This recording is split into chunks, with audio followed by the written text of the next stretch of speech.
Churro coffee.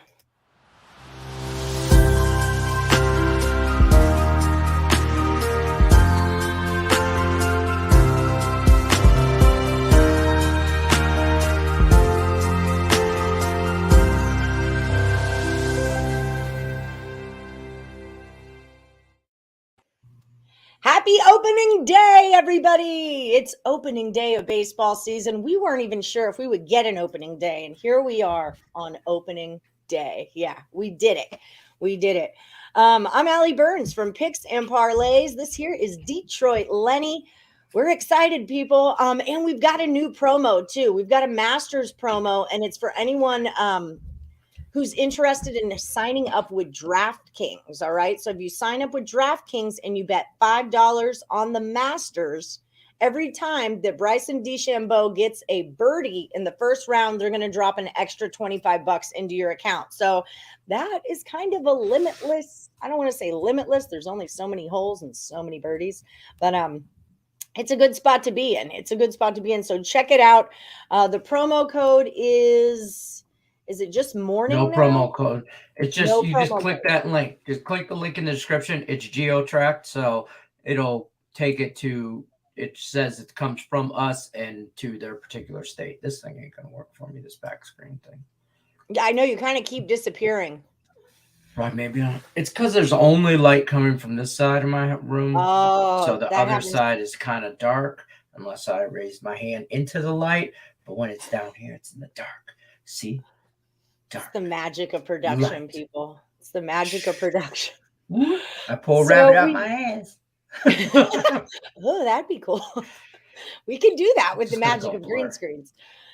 So a little bit of catching up. The three people that were in the last Woody, Brian Dance, Pedro Pimentel, and I Win You Lose. All three of you lost, so you all get one more pick in that last Woody. So just be notified of that. And then also, hi AJs, you're going with the Royals. And then also Ross Benjamin is going to be here in about 10 minutes or so to give us some opening day betting tips, some baseball betting tips. Hi, Matt Drake. Happy AJs. We're not going to start that going deep contest today. We're going to probably work on that and start it next week. So I don't have you in last Woody. So if that's your new contest bet, hold up on that till next week. By the way, I did make my first Nerfy bet. Did you? What is it? I went on it. It's the Brewers. It's the first game. I just took it. First Did it game already of the day. Start? Nope. Here it is right here.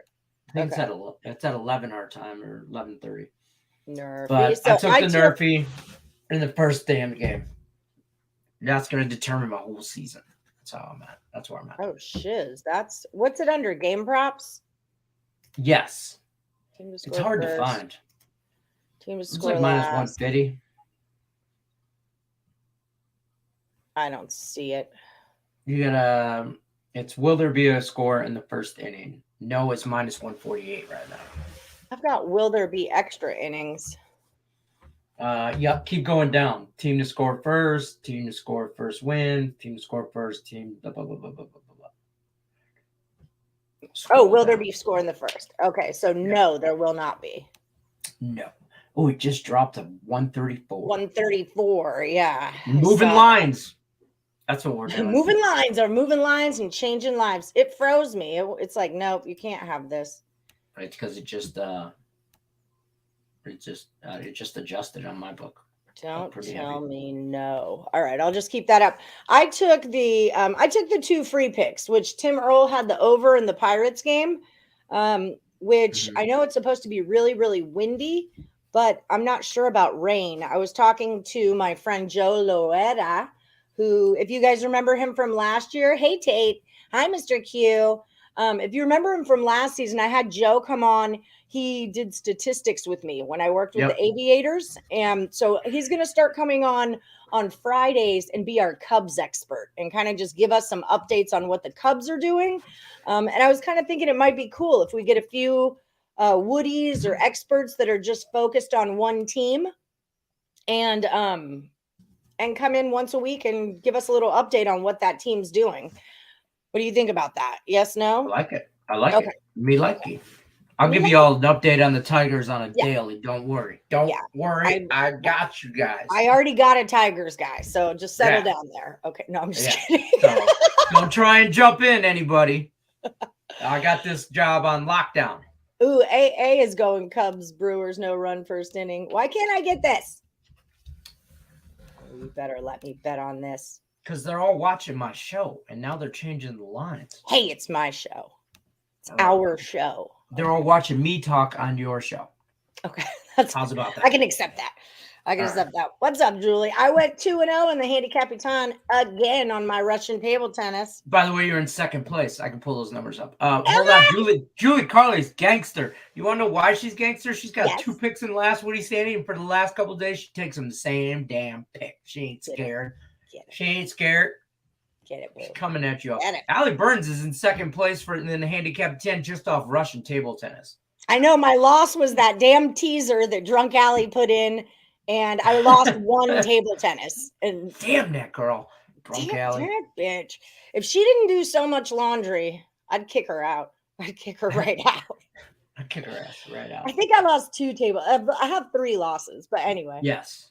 You're going with the Brewers on the run line. Who is MZ? Is that somebody I should know, or is I don't know an MZ? They're not. You're not in. It starts on Tuesday though, but come back Tuesday. We come back every day. We're here. But we always want your picks. Yeah, but the contest part of it starts on Tuesday. I got the spreadsheet over here. I can't share my screen for whatever reason. I got golf on right here, waiting for baseball to start. Lots going on. Oh, here it is. It just doesn't come up in my bet slip because it's a prop.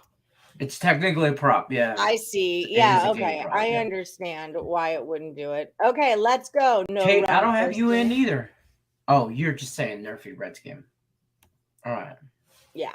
Thank you. Hi, I haven't seen you in forever, Q. How's it going? Last Woody started on Tuesday, so we're just kind of cruising along here, but she likes the Cards minus a run and a half. I like that too. I think the Cards are going to beat up on the Pirates, and I like Wainwright a whole lot too.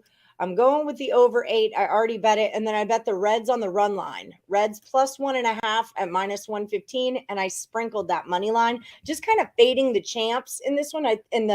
The line was at Braves like minus 200, and then it started moving down to like in the 180s. Higgs liked it, so I was just kind of rolling on a Higgs pick there. Bill McDonald's going with the Brewers on the run line. Hey, baseball! make sure when you guys, Sean Austin, baseball. Make sure you guys, when you say run line, just plus or minus a run. Yeah, I mean, I know the Brewers are. It's just like hockey. You know what I mean?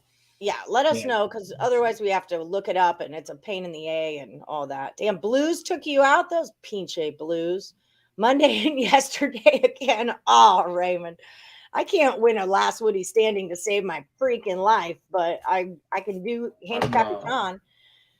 Hi, Elliot V. Happy opening day, Elliot V. Detroit Lenny. Pistons let you down yesterday. Oh, man, I clicked on at halftime of that Suns game. I got the Suns plus 26.5 points at plus 105. That was my best bet of the day right there.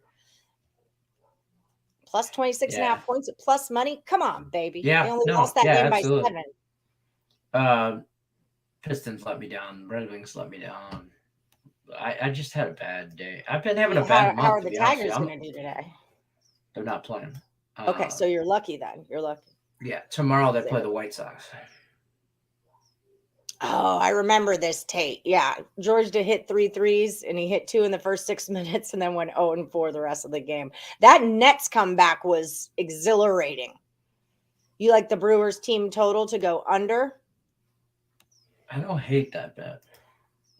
Under 5.5 would be the number. Cubs team totals 3.5. It's juiced a little bit on my book at like minus 125, but right. So you're out of the last Woody. It's all right. It happens. All right, boys and girls, our special guest is here for you. We're going to talk some baseball betting tips. Ross Benjamin is in the house. I'm going to keep going in the chat though, guys, with the last Woody. The man, the myth, the legend. What's happening, friend? Nobody circles the wagons like Detroit Lenny. He always says that. I love it. You hear that, folks? I'm circling the wagons. Nobody does it like him. All right, bet. I love it. Hold on. I'm gonna let you guys talk baseball. All right, we're doing it. How do I do the layout? This. Are we on air? Yes, we are live and on the air. All right, I can't flirt with you then. There's always free pick video. I'm her work husband. Feel free. Oh boy, well, no. Totally respect for that. He's just pimping me out now. So happy opening day. I'm so excited about this. We weren't even sure if we were going to get it or not. And here it is. So I thought I'd have you come in and talk to the morning Woodies about, some baseball betting tips, early season, preseason, all that kind of jazz. So what you got for us? Yeah, it's good to be with the Woodies out there. Thank you for joining us, folks. Let's start with bankroll. That's the most important thing. Okay, you need to establish a gambling bankroll for your Major League Baseball betting. And people ask me, well, what should I have for a bankroll? I can't determine that for you. I could tell you this, worst case scenario, if you were to go through that entire bankroll and be down to zero, would your quality of life change tomorrow? So that's a good starting point. You shouldn't, and I don't mean to sound like dad, okay, but you shouldn't be tapping into your kids' college tuition fund, your rent for the month, your mortgage for the month, your retirement plans and all that stuff, because there's nobody out there in terms of handicapping that's worth that risk unless they've shown you they could do that for a prolonged period of time. And even then, a guy like me would still frown upon that. I would still want you to follow the guidelines I just said. Now, when it comes to Major League Baseball, a lot of it's money line betting, which is a little tricky because unlike point spread betting, which mostly falls under the heading of minus 110, there's times you're going to lay 130, 135. Mm-hmm. So what I want to do here is tell you that I never want you to exceed, or I never exceed. Again, I'm just talking in terms of advice like I'm talking to a client, Ellie. Mm-hmm. I never want you to exceed a money line of minus 150. It's just not worth it, folks. Okay, if you're going to bet minus 160s, minus 170s, or you're going to follow a handicapper that's giving you minus 180, minus 190, minus 200, and trust me, there's guys out there to do that. You're number one, you're with the wrong handicapper, and number two, you're setting yourself up for failure. Because hypothetically, let's use minus 200 as an example. You lose a minus 200, Ellie. You need to win 2 in a row just to get even. Yep. And also, you need to win 3 just to get ahead, 3 straight, that is. So yeah. Let's start with that point, and I'll let you comment a little bit, and then we'll get to the next topic. Well, I'm so glad you brought that up because when we started doing our contest, our last Woody standings and buzzer beaters and all the contests we do, that was the rule that I made, that it can't go over a minus 150. And that's the reason that I made it, is because I want them to number 2 reasons. One is that I want the picks that we do on the show for people to be able to take those picks, right? Yeah, like sure. Number 2 is minus 200, minus 300. Don't get yourself in the habit of that. I want to get you guys in the habit of looking for the minus 150s, and even with I say this on the show all the time, even with a minus 150, I gotta really freaking like you, like I want I want plus money. The more on the plus money side we can get, the more I like you. The farther away we get from that plus, the less, I've got to really freaking like you to do it. If I could interject for just 1 second, you make a good point, Ellie. Look, if you like a game that much and your team is minus 175, look, I took a big favorite today and used it on the run line. And was able to get plus money on that. So if indeed that everything lines up in a row where you say, man, I just don't see how this team is going to lose this game, or I think there's a very good chance they're going to win. If you like a money line favorite of minus 170, minus 180, minus 200, you better hope that they're not just going to win by 1 run. Otherwise, it's not worth the risk.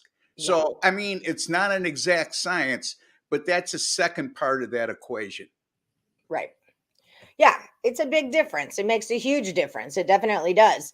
You got to remember it, people at home, a minus 200 or a minus 180. Think of that in dollar terms, right? So it's minus $1.80, minus $2 to win the $1 back, right? So that's why he's saying if you're betting $2 to win one, but then you lose this, now you're down two. So you've got to win 2 bets in a row to be able to get back those $2 you lost. And then you got to win another one to be up. So that's kind of what we're going with here. Think of those minus 180s or whatever, minus whatevers in terms of dollars, $3.25, $1.80. So that's important to keep in mind. That's what that number is telling you. This is what it costs you. I like to think of it as shopping. Like, what am I shopping for? And I always want a deal, right? We want to be bargain shoppers. We don't want to buy the most expensive thing. We want to buy, like, you know, the not most expensive thing kind of a deal. I don't know if that makes sense, you're right on, Ellie. And the listeners out there, you should be very lucky you get to listen to this young lady on a daily basis. I've been working with her for a little over a year now, I believe, Ellie. Yeah, and I could tell you that here's why Ellie is successful. Because not only is she sharp in her own mind, but she takes what others on this channel share and she absorbs it. And she's got a very good memory. And, you're very lucky you get to listen to her every day. So, and I would also say this, now you're don't be afraid of Major League Baseball underdogs, folks, money line underdogs. That's where the money is. Okay. I mean, the problem is it's not like football where you're asking bad teams to do good things for you. Look, you got to qualify stuff when you make a pick. I'll give you an example. It's a 162 game season. Let's think about this rationally. No team goes 0 and 162 or 10 and 152 throughout the course of Major League Baseball history. So even a team that goes 70 and 92 or 65 and 97, they won 65 or 70 games. And if you catch them in the right spot, they're worth the risk. So I especially look for bad teams that have a red hot starting pitcher and are plus money. Because that starting pitcher is going to give you a great opportunity to at least be competitive in that game. And then you're looking for other factors above and beyond that. How has their bullpen been doing of late? Not over the season, because you rest assured any team that has a winning percentage of 400 or less usually has a terrible bullpen. But along the course of a long season, there'll be spots where that bullpen is pretty good for 6 or 7 games, right? Go ahead, Ellie. I'll let you add in on that.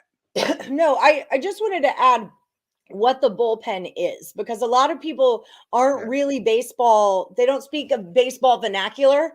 So what your bullpen is, if you get, like Ross was alluding to, a strong starting pitcher on a crappy team where you're getting plus money, right? You could take that plus money in the first 5 innings of the game, which anyone who watches the show, Lenny and I love our first 5s with plus money. That bullpen. So you've got your starting pitcher. He's going to go 5-6 innings for you, but then he's going to sit. And then the other guys start coming in, the closers, the relievers, all these guys. That's what your bullpen in. The guys that is the guys that are going to close the game for you. Now, if you don't have a strong bullpen, that 5-0 lead you got in the first 5 innings can dissipate very quickly, because the other team is now coming after your weak pitching arms. And now they're going to be able, not only are they behind, so now they're trying to make up a loss, they're a little bit more motivated, but now they've got guys they can actually hit off of, instead of that red hot starting pitcher that we're talking about. So there's a strategy in avoiding bullpens, and then also knowing which way games can swing because of them. So I'm glad you brought that up, because the first 5 innings, I have never been a proponent of that, but I'm growing more and more to respect that way to bet. And you probably have brought it up to me more than a couple occasions. And I know Tim and Nick, who are on the channel, also bring it up all the time. And there's some validity to it in my mind. It's less work. Think about this too, Ellie. You get a manager like the guy from Tampa Bay you could have a great starting pitcher going. Okay. He could be at 87 pitches after 5 innings and be throwing a one-hitter, a la what happened in the World Series a couple of years ago with Blake Snell. But he has a premeditated plan that you're only going to go 5 innings. I don't care how good or bad you are. And I am going to piece the rest together with my bullpen. Now, if you catch a team like that, its bullpen is not very good of late, okay, they're a good fade against. So, or they're a good play in the first 5 innings to fade. So, just something to keep in consideration. The way that I like to do it, and I've explained it before, is, if you get that dog in the first 5, you've just got them first 5 at plus money.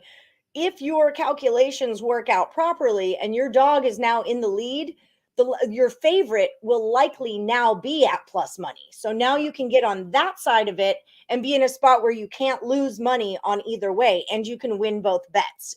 So there's a certain strategy too. But that bullpen makes all the difference. And a big reason we like the first 5s is because bullpens are wonky. And it's really, with so many games and so many statistics in baseball, it makes it easier to handicap game by game. Yeah. And then if your cap works, you're left with an opportunity and you can make a decision there. But taking those bullpens out, it's less work for you. It's just less work for you. Yeah, you have to account for it. And in terms of what you're saying, it's certainly applicable to the first 5 innings. And I could see what you're saying about first 5 innings and then a game bet as well. One thing I wouldn't do, and I don't know how you feel about this, Ellie, I would not fade a real good starting pitcher, especially if he's in real good form in the first 5 innings.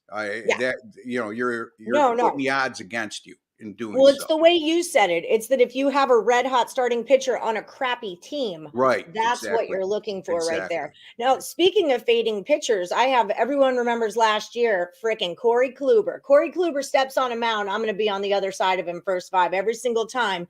Severino was that way the year before. You want to look for those pitchers that have a big name, but they're coming off an injury, or they're not necessarily at full strength, but the betting public doesn't realize that. They just see the word Kershaw and they're like, Kershaw, he wins every time. Bam, here's my minus 320. Here's my $3.20 to win $1. Well, what if Kershaw just, he's been out for a week or blah, blah, blah, blah, blah. So finding those names, you don't want to fade the big guys that are good, but you got to know whether or not those big guys are in proper form or not. Right. Exactly right. And I'm glad you mentioned that. And let me piggyback off of that, because starting pitching is, for most of us, the foundational starting point, with no pun intended, on how we handicap games. Yeah, that's where your line's set right there. Right. And like Ellie just said, sometimes people get too caught up in brand name pitchers, and especially if they think they're getting an inviting price on a Corey Kluber or a Clayton Kershaw. Ellie mentioned good form. How do we determine that? Well, early in the year, it's tough. What I would suggest early in the year, in the month of April, is to start going to a place like baseballreference.com, and it will tell you how a starting pitcher does in the month of April. There's certain guys that just start slow. Adam Wainwright of St. Louis is one of those guys. He just, year after year after year. I'm not saying to fade him, automatically, but what I'm saying is keep an eye on that type of thing when you're evaluating a starting pitcher in April, because you don't have a big sample size of what he's done so far this season. Now, as the season progresses, when you're evaluating starting pitching, good form, what do we determine that as? I could tell you my personal standpoint, and Ellie could share hers as well. My good form is, I'm looking for a guy minimum over the last 3 starts that has a whip of 130 or less, an ERA of under 4. Okay, that's what I would say good form. Now, I'm of the school that I pay more attention to whip than ERA, Ellie, because ERA could be very misleading at times. You could find whip, if people don't realize what that statistic means. It's walks plus hits divided by innings pitched. Oh, Okay? shoot. I put a plus and not a divided. I was Yeah, just typing it out. Yeah. that's okay. Walks, hits, walks plus hits divided by innings pitched. And you'll find, I mean, there's sometimes you'll get a guy that it has a 2.74 ERA over his last 3 starts, but his whip is like 160 or 155.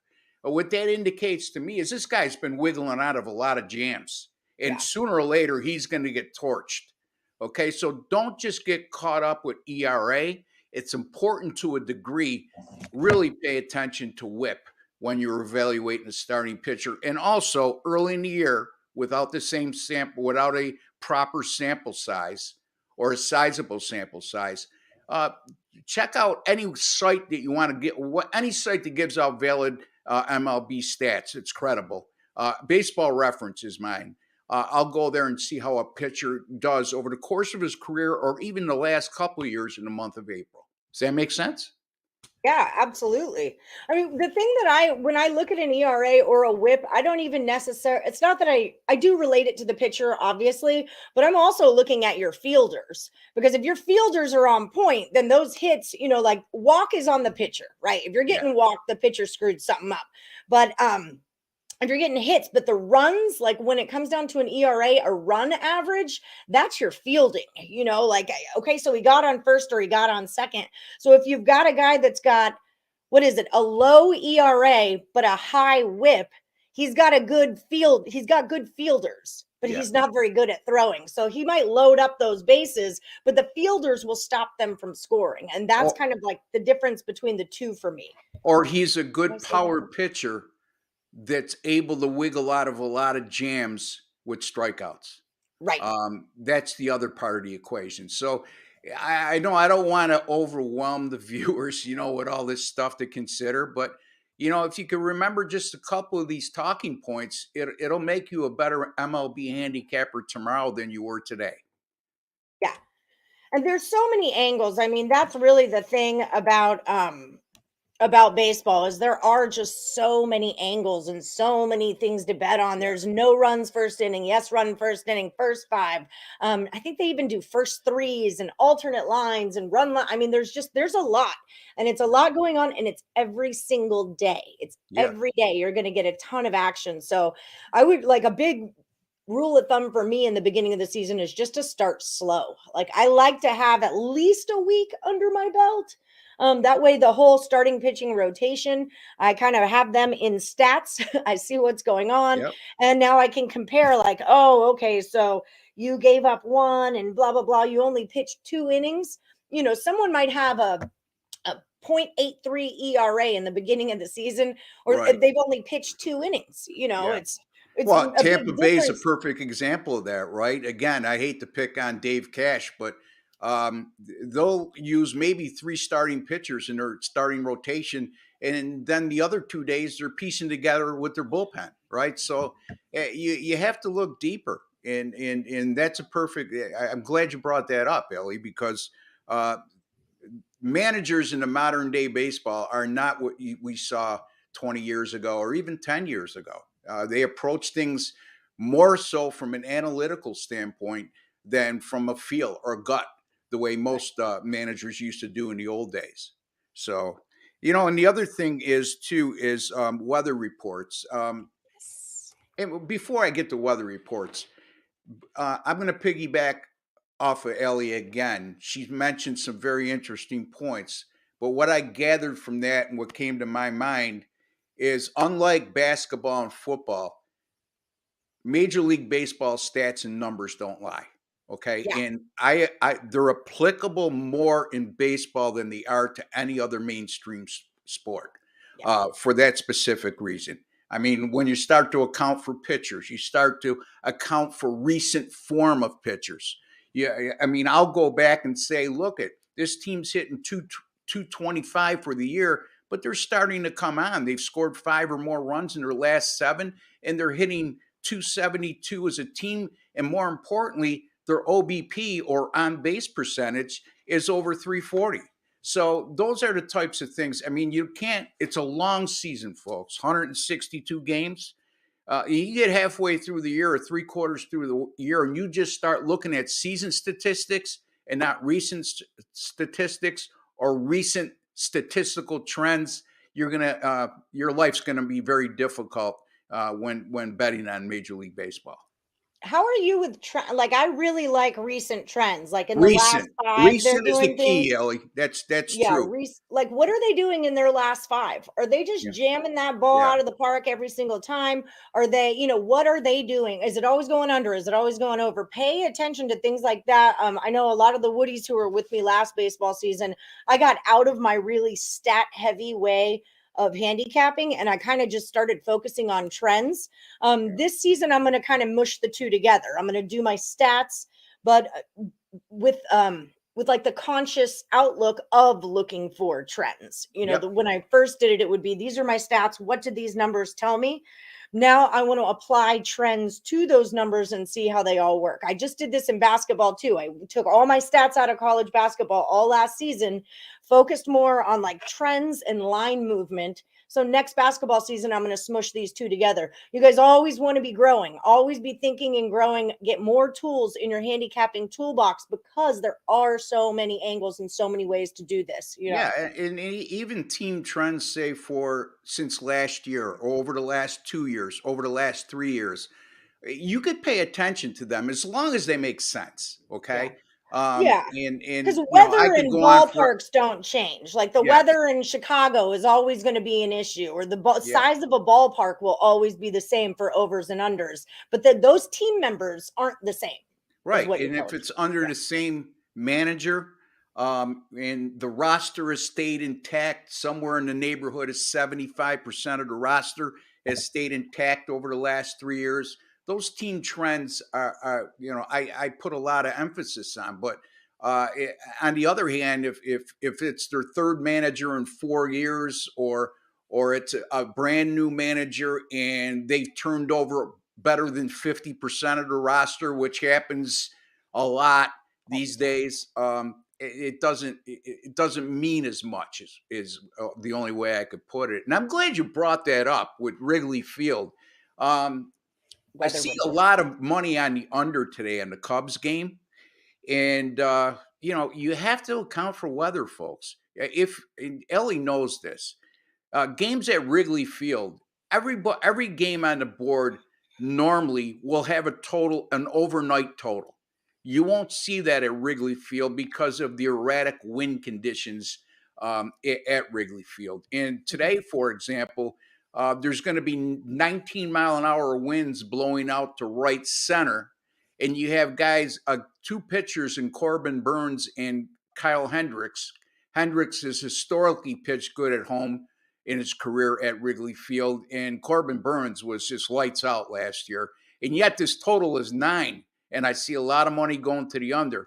I stayed away from it just because I can't bet an over 9 with Corbin Burnes on the mound. But 78% there's a is reason on why the that under. number is so high, And I think a lot of people, like Ellie just said, they'll look and see a name like Corbin Burnes and say, oh, this game's got to go under. Well, you got to look beyond that. Why is that total so high? So, 19-mile-an-hour winds is what I heard last night. yeah, out So the right center. They're actually, and now that we're on the weather thing, yeah, it's especially applicable to totals. Okay, obviously. For example, find a site. Just type in MLB weather. There's a lot of sites out there that will give you the weather conditions and the wind conditions on a daily basis. And why is that important? Well, I mean, for example, you have the game at Wrigley Field today. And then there's 2 other games that have wind conditions that are similar. And in both games, the wind is blowing out. So Pirates is one. yeah, Pirates and Cardinals is one, and then there's one other on the board that it escapes me, Ellie. But there's high wind conditions across the league today, with the exception of the games on the warm weather sites on the West Coast, or if it's indoors. And Right. the other reason to keep an eye on weather is if it's possible rain. If you're seeing weather conditions that say 40% chance of rain, chance of a rain delay, a lot of times when you have a rain delay of an hour or more, okay, and if that's what they're anticipating, I like to stay away from the game because if I'm betting on a starting pitcher that's red hot, there's a good chance that if it's an hour or hour and a half rain delay, when they resume play again, he's not going to be coming out to the mound because he's been sitting too long. Yeah. And they have health concerns in that regard. So I know I've been talking a lot, so I'll let you take it away, Ellie. No. I mean, that's what it's all about. I mean, we were talking about Wrigley, but the Rockies, for anyone new, when you see a total in a Rockies game, it's typically going to be around a 9-10. You'll see 11s, you'll see 12s out there. That's because of the altitude that this ballpark is at. High altitude games make that ball fly farther. But you have to also remember that the books have adjusted for this, and actually it's not that the games go over more or under more. That line has just come up to a point. So be careful with Rockies overs. I know a lot of people like to play them, but be careful with that because the sports books have adjusted. They know we figured that out, Absolutely, Ellie. And the other point you could make out of that is Rocky starting pitchers are going to have very high ERAs. It goes without saying. I mean, it's just the ballpark that they pitch in. A, it's pitcher friendly, and B, because of the altitude they play at, the ball travels better.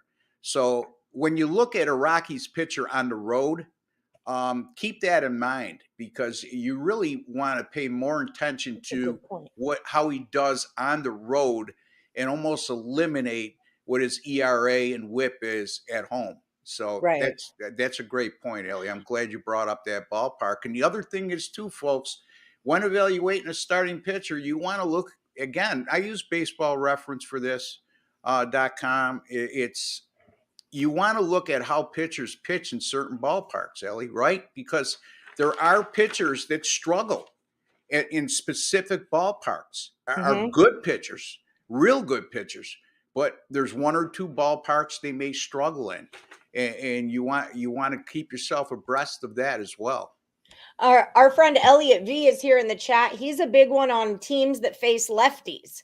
A lot of times what that deals with is that if you're the way that the ball, like how your ballpark is shaped, right? Some ballparks, it's easy to hit out this way. Some ballparks, it's easy to hit out this way, or it's hard to hit out that way. And when they face a lefty, that's the way that the ball goes. And so it makes it easier for them to hit it out. So there's certain teams and ballparks that when a lefty pitches, there's an advantage there. Yeah, that's an extremely good White Sox are a big one. Exactly. The White Sox were up until the end of last year. They went for a year and a half with an unbelievable record against lefties, and that's at home and on the road. And the thing to keep in mind with that too is how is your right-handed hitting on a specific team when you're facing a left-hander? There are teams that hit better from the left side, and it's just common practice in Major League Baseball that when you face a righty, you stack as many lefties in a lineup as you possibly can, left-handed hitters, that is, and vice versa.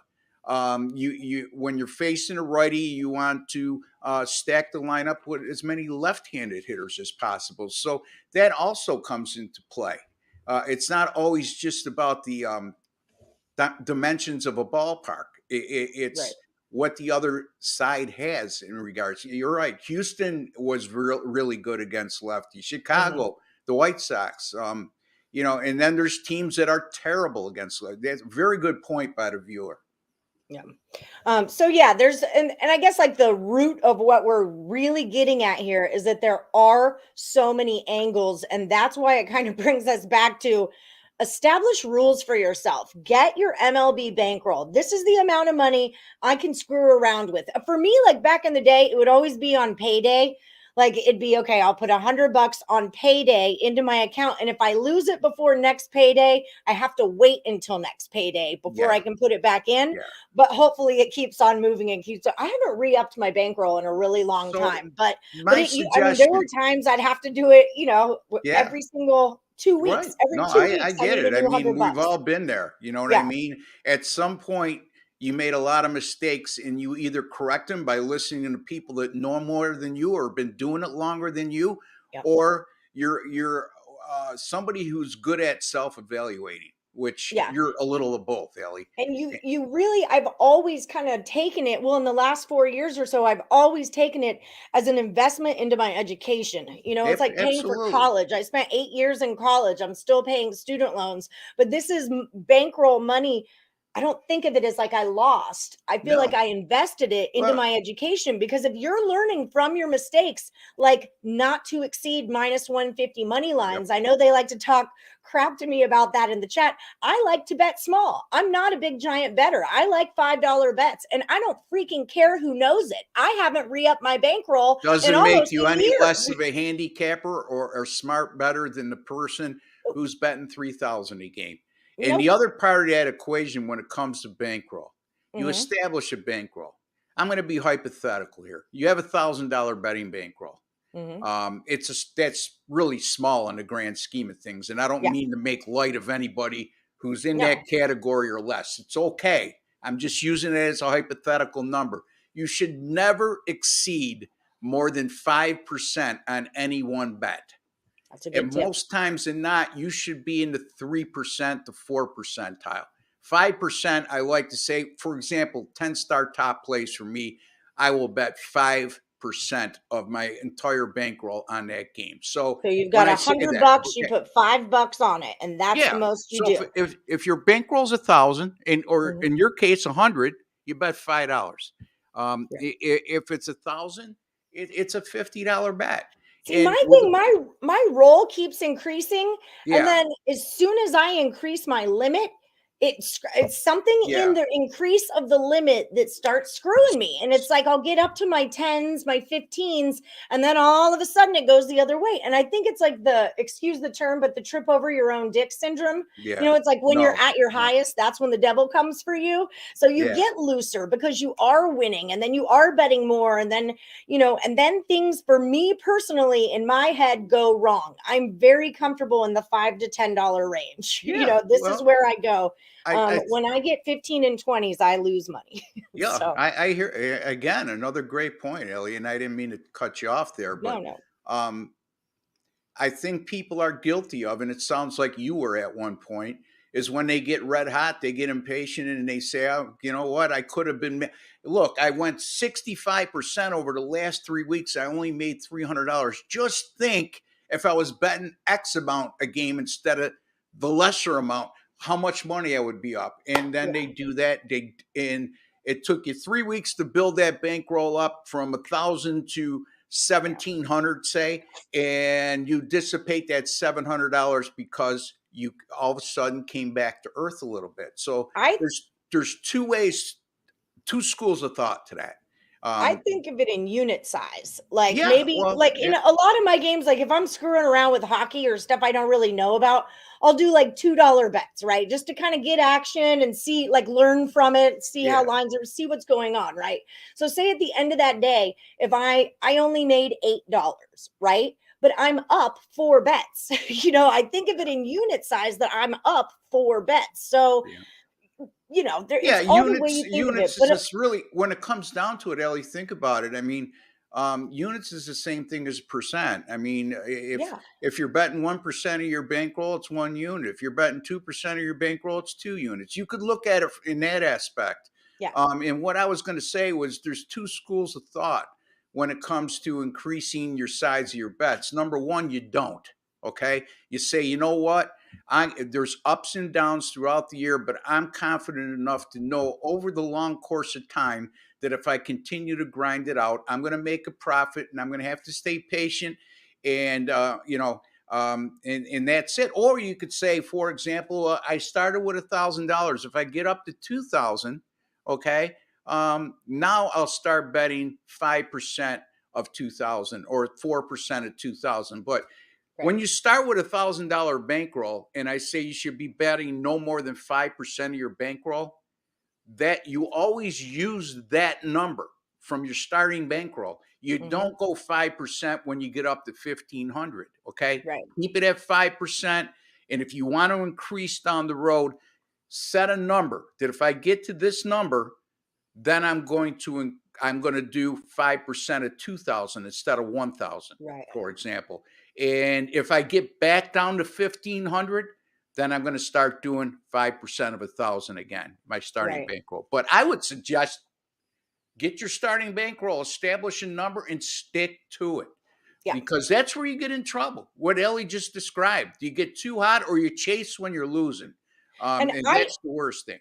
I know myself that I like a lot of action. So being able to like make smaller bets, I might only bet $2 or $3 a game, but I'll have like 20 freaking bets out. You know what I mean? Like I know that I like to be a little degenerate. I like to in play. I like to take tips, so I know that way I can spread it out more without taking a huge hit. Hopefully. It's smart because you're overcompensating for your own vulnerabilities, what you're doing. Right. You know but what I mean? The other thing too is like I want people to know there's a lot of new bettors out there, and I get poked at all the time for being a smaller bettor, and I've been doing this a really long time. Like I've been betting on sports 5 years now, focus betting, but I've been doing this since I was like 20. 20 years of this at the same time. There's nothing wrong with betting small. I think a lot of the new people coming in think that if you're not making $20 bet minimums, that you're not even really playing, and that's not the case. Like, be comfortable in yourself. That's why I'll preach it from the rooftop. I don't give one crap what you think about me and how much I bet, because I'm winning money and you're probably not, because you're betting these giant total, so I don't give one crap. So if you're new at sports betting, take, $100, that's $25 bets right there. You got 20 bets to see if you can gain a profit or not. And if you lose $100, you lose $100, so, or you can make $20 bets and test your luck with that. So it's all in how you feel comfortable doing it. Don't feel like you're not doing it right if you're just learning things and dabbling around with smaller units. Well, that's why these free pick videos that we're doing on picksandparlays.net are important for the small bettors.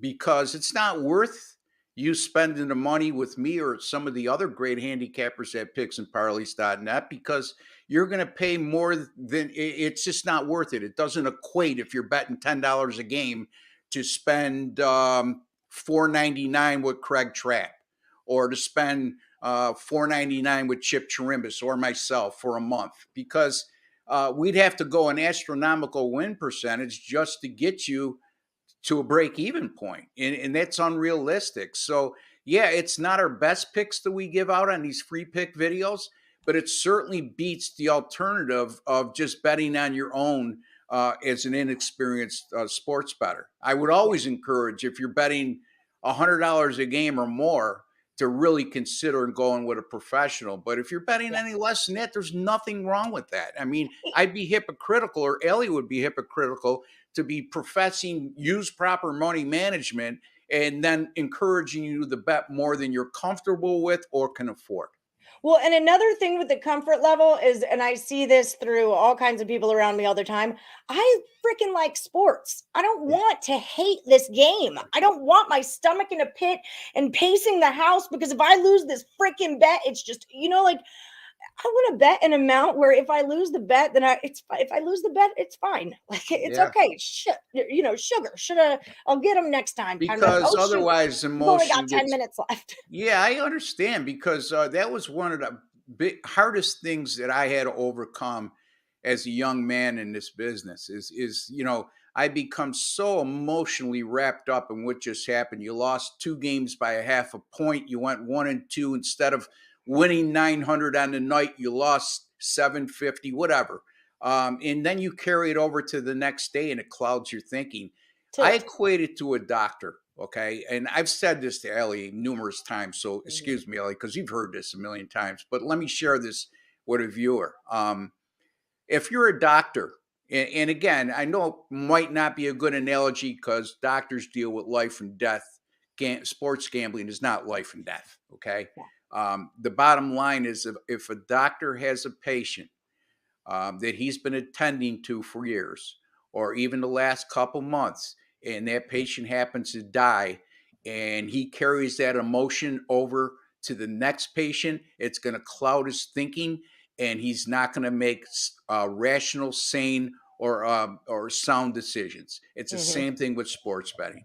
You got to let it go. It's okay. I understand there's times where it tests your patience and you're going to get upset, but you have to try to stay on an even keel emotionally as best you can. If you find you can't do that, then it's not for you, really, honestly.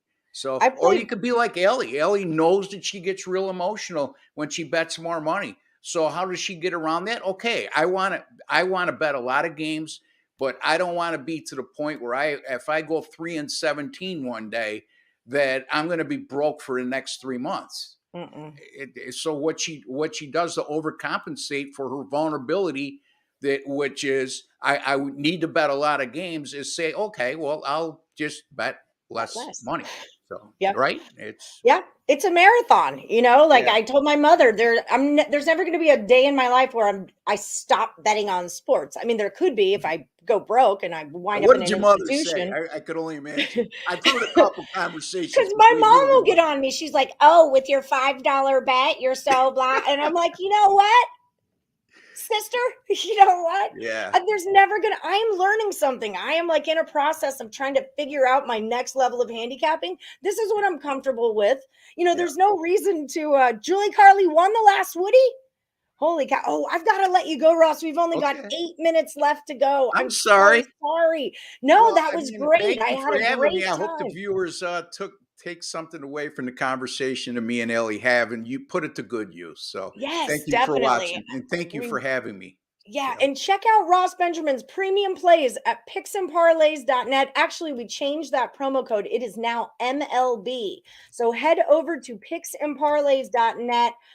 Ross, what do you have for him over there for baseball season? Yeah, Major League Baseball. I got 2 picks up right now, a 10-star top play, and my MLB 10-star top plays last year, 42-23, 65%. And like I said, I don't exceed more than, actually, in my case, I very rarely go over minus 140. So underdogs, totals, and small favorites, folks, 65% last year. And I have a run line top play up today, Ellie, 8-2 last year with my Major League Baseball 10-star top play run line plays. Yay. Excellent. All right. Well, I'm going to have you back on next week or the week after, whenever you're free. I want to keep this education moving along because baseball, like we said, it's a long season, lots of angles. So maybe next week we'll come back and we'll just focus on one specific angle and break it down the best we can. And we can keep doing that throughout the season if you're into that. Yeah, absolutely. I mean, we could even break down a whole card real quickly so you can see how we approach every game. Okay, we'll find a short why we took this game or why we passed. Yeah. All right. I love you. Thank you so much, Ross. Guys, find Ross Benjamin at Picks and Parlays. Use that promo code MLB. I'll see you next week. Okay, so Julie Carly did win the last Woody. That's what happened there? Yeah, Julie Carly had 2 picks in, and so she won. So she won last week's last Woody standing. Okay, yay, Julie Carly. Get it, girl. Okay. I thought she had 2 in from Manic Monday, so that's where that kind of got lost in the wash. Yeah. Yep. My bad. Okay, so send the email, and then I'll send that to Craig. I hope you guys liked that, chatters, Morning Woodies. I hope you guys liked that. Lots of great info. That being said, sometimes it's worth it to bet on that heavy fave if you know he's just that much better. That's all in your personal style, but it will not accrue you money over time. Laying minus 200s, minus 150 and above is not an investment over time. But I understand what Elliot's saying. Sometimes you're just like, there's no way they lose, blah, blah, blah, blah. I'm going to go with it. This is why I talk about having limits. You guys have seen me do it a million times. Like, ooh, that soccer play, I won on that soccer play. It's a minus 160. I can't do it, because I have a limit, minus 150, or I just don't mess with you. So, but it's all personal. It's all same here. You get too confident, your bets lose focus. Absolutely. So, it's just your personal style of betting. Yeah, certain sports. Hey, there were some people that I got everybody. I went through. I was watching in the chat while they were talking, and I got everybody's last Woody in. But like, there was 2 people that I wrote down. Mr. DLK and Kyle Pickard gave last Woody standings, but I don't have you in. They weren't on the first day.